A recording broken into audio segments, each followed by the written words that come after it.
Hello beautiful people, welcome back to my YouTube channel. If you're new, you're welcome. My name is Rosina Sharon and today we're doing makeup on this beautiful soul over here.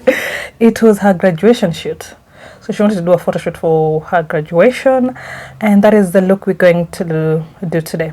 And before you do that, kindly subscribe, share your thoughts in the comment section down below. I'll be reading all of them kama kawaida. And if you like the video, give it a big thumbs up. With no further ado, let us go straight into the video. So we're starting off by doing her eyebrows, and to line we're using the Davis number 3 eye pencil.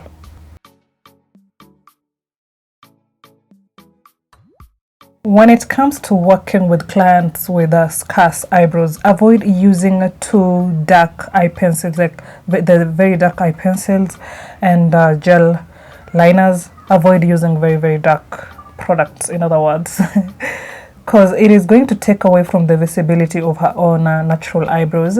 So you want to do something, you want to use something that is other than just filling in. Make sure at least her eyebrows are a bit visible. So when it comes to filling in after lining, just using the very same eye pencil I use, which is Davis number 3, starting from the outer corner going towards the inner corner. And please don't use too much force. Fill in very lightly, very gently, because we don't want to overpower. We don't want our eyebrows to look like just one thick block, you know. And then around the inner corner we're going to draw hair-like structures using the Davis number 1 eye pencil. And then after that, to clean, we're using the LA Girl Pro concealer in the shade of Fawn. Avoid starting off immediately from the inner corner, and just use the product remaining on the brush around the inner corner, so you avoid having harsh lines around the inner corner.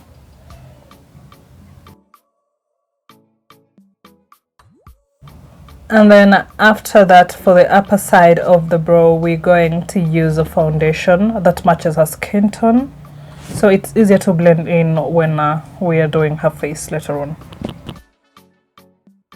And then next is a very important step. Make sure you blend in the foundation onto the forehead, and then around the edges of the of the eyebrows on the lower side, so at least you blend in the concealer to avoid the harsh lines. And then after that, before we start doing eyeshadow, we're just going to use an eyeshadow primer starting from the lower lid, and then we blend that in to the concealer on the upper lid.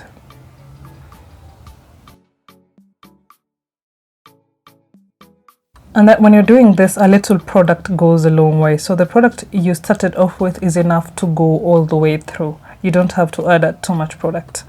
So for eyeshadow today, for the transition shades we're going to focus the transitions on the upper side of her lid.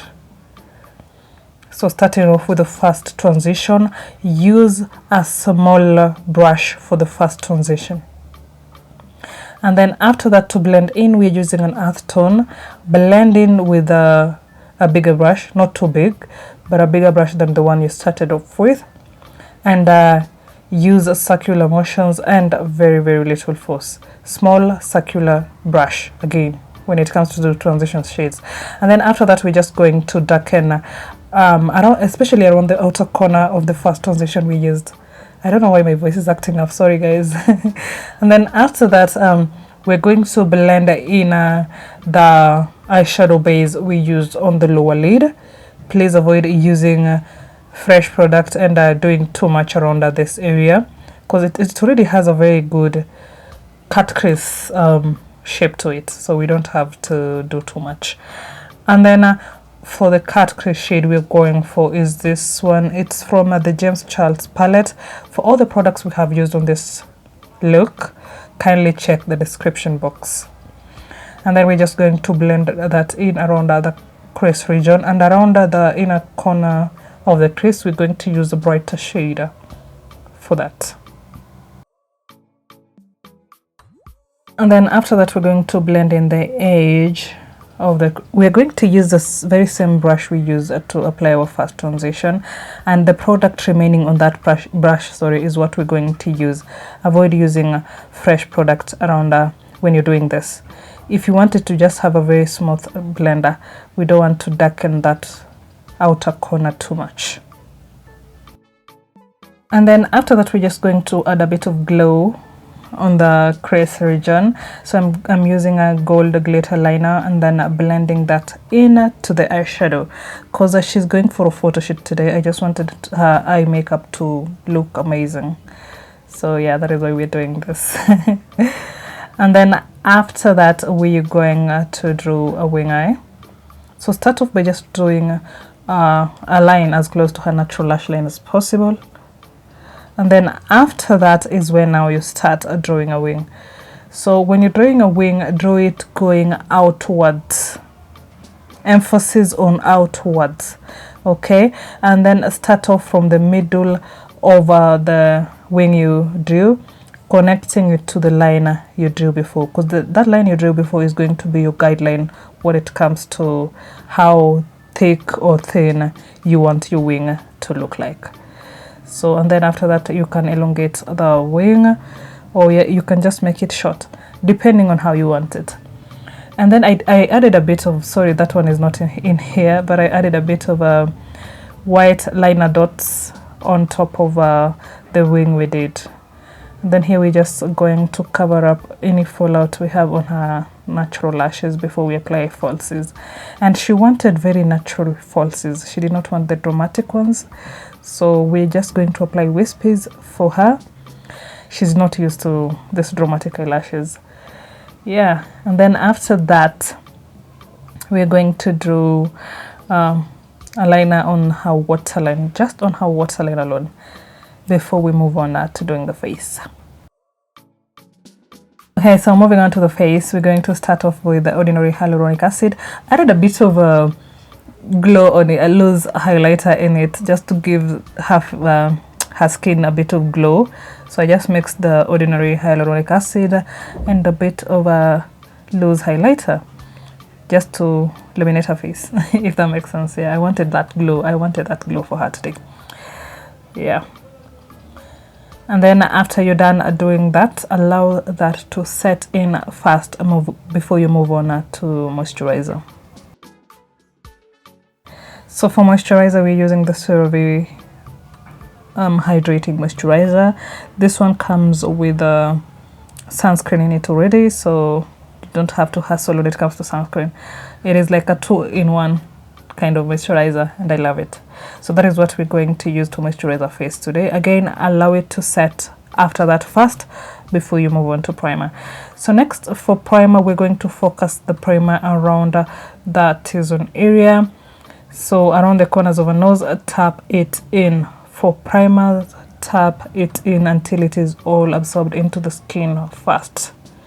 Okay? Tap, tap, tap when it comes to primer. And we're using the Rimmel Stay Matte primer.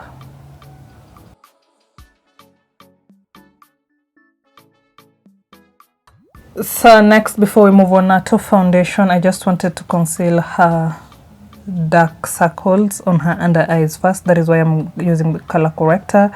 Blend that in first, and then I'm going to cover up the places where she has acne scars, not acne scars, the dark spots for the acne showing before we move on to foundation.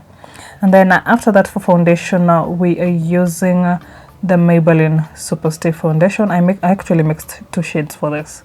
So for all the products, kindly check on the description box. All the products will be named there. So for the technique, just tap, tap, tap. And this one is so full coverage. Do you guys see how much it is covering all these spots? This foundation is so full coverage, I like it. And then, yeah, keep blending. Avoid using fresh product around the under eye and the corners of the nose.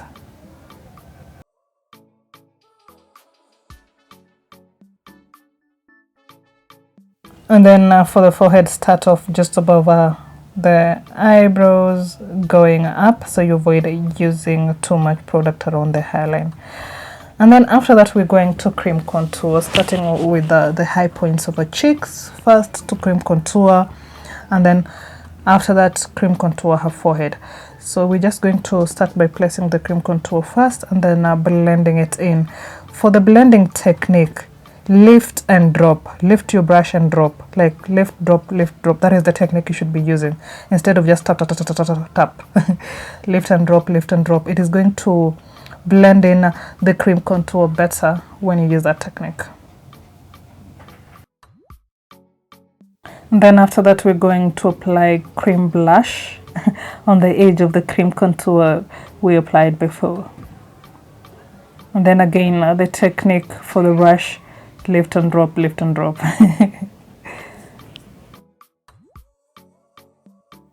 And then after that, we're going to highlight. We're using the Maybelline Fit Me in the shade number 40. So she has a bit of an oily skin, so that is why we're not using the illegal pro concealer to highlight. It is not as mattifying as this other concealer. And to blend in concealers, I prefer using a beauty blender instead of a brush, just a brush. Going to highlight her under eyes, bridge of her nose, and forehead. And then after we're done, we're going to set the areas where we highlighted using a concealer with the Sacha Buttercup setting powder. And for her, I'm going to bake just a tiny bit because she has oily skin. And then we are going to set all the areas we highlighted using a concealer. And then after that, as you can see, the powder is still setting, so don't worry about the powder now. So after that, we're just going to use a powder contour on the areas where we cream contoured. That includes the forehead. And then after we're going to contour her nose, we're using the Maybelline Fit Me finishing powder in the shade number 375. And then we start off by just drawing the contour lines, and then we blend it in with a cleaner brush to avoid having very harsh contour lines around the nose contour. A trick for baking: when you want to remove the excess powder, use a smaller fluffy brush, and a finishing powder that matches her skin tone to remove the excess setting powder that was on the skin, to avoid her, the areas where you baked just looking all white. That is the trick for it. And then after that, we're just going to use a finishing powder that matches the skin tone just to set the whole face.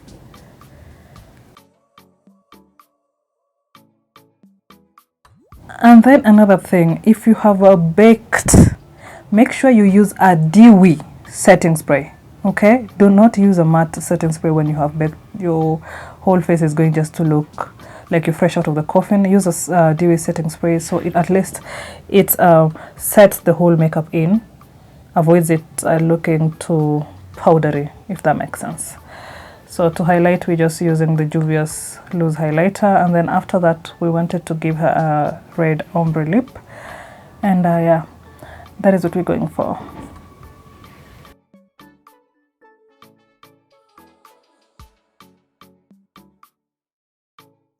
And that would be it from me today, guys.